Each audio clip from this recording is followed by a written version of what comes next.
entre ce moine soldat qui était De Gaulle et le jouisseur invétéré qui était Churchill, il ne pouvait pas avoir vraiment de terrain d'entente. Il y a aussi une phrase de Churchill qui dit « De Gaulle ne m'aime pas ». Et c'est un problème.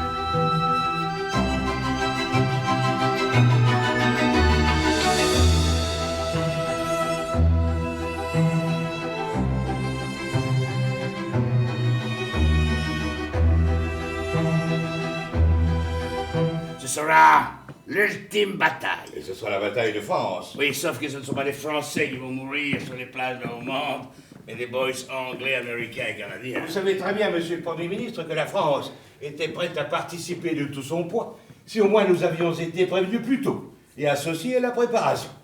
Seulement quoi, on ne me dit rien. Alors que cela fait plus d'1 an que l'opération est décidée. On me convoque la veille. On me fait l'insigne honneur d'une rencontre de 10 minutes avec le commandant en chef Eisenhower, qui me tient des propos vagues sur son plan de bataille et qui me donne des instructions sur la conduite à tenir.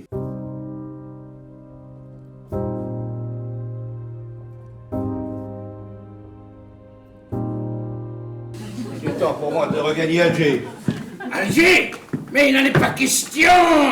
Vous ne quitterez pas l'Angleterre sans avoir prononcé cette déclaration que l'on attend de vous à l'heure et à la place que l'on vous a assignée. Très bien.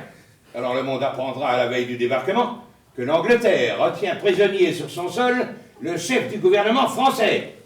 Voilà qui va faire des ordres. Eh bien, on trouvera quelqu'un d'autre pour mettre à votre place, et ce ne sont pas les gens qui manquent. Et au lieu de vous enfermer dans le Tour de Londres, je vous enverrai dans le fin fond du nord de l'Écosse.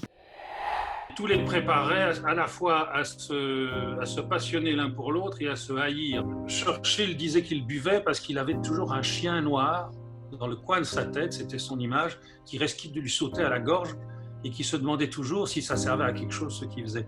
Et De Gaulle aussi, quand il prend du recul, c'est ce qui lui promet de voir loin, mais il y a ces moments d'abattement, à quoi ça sert?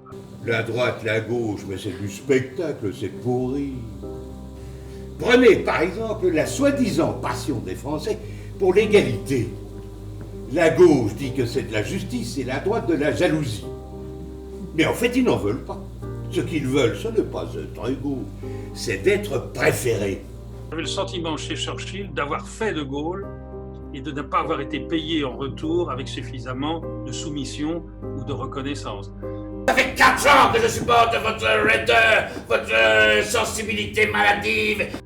Churchill était assez impopulaire en Angleterre, étant donné, curieusement, à la fin de la guerre, étant donné les privations qu'il avait imposées à son pays, évidemment, et les difficultés qu'ils avaient traversées.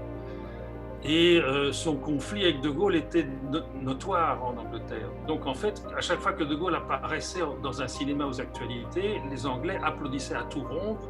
Et à chaque fois que Churchill apparaissait, on le sifflait. Il faut imaginer ça. Ça crée des rancœurs après quand ils se retrouvent.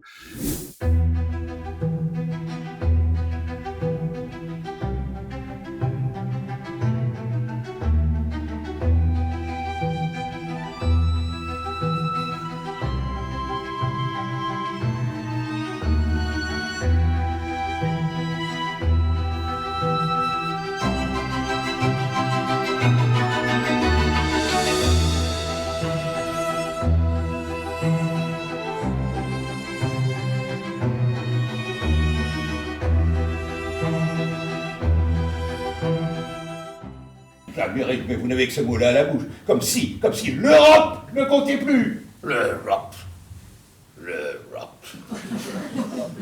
Sachez une chose, De Gaulle. Chaque fois qu'il faudra choisir entre l'Europe et l'Amérique, l'Angleterre choisira l'Amérique. Chaque fois qu'il faudra choisir entre le continent et le grand large, elle choisira le grand large. En fait, on avait à peu près 200 officiers de liaison. C'est-à-dire que c'était des Français de la France libre qui parlaient anglais et français et qui étaient en principe dans le plan Eisenhower-Churchill. Il va y avoir un officier français par bataillon qui devait permettre aux Alliés de communiquer avec les Français en territoire libéré.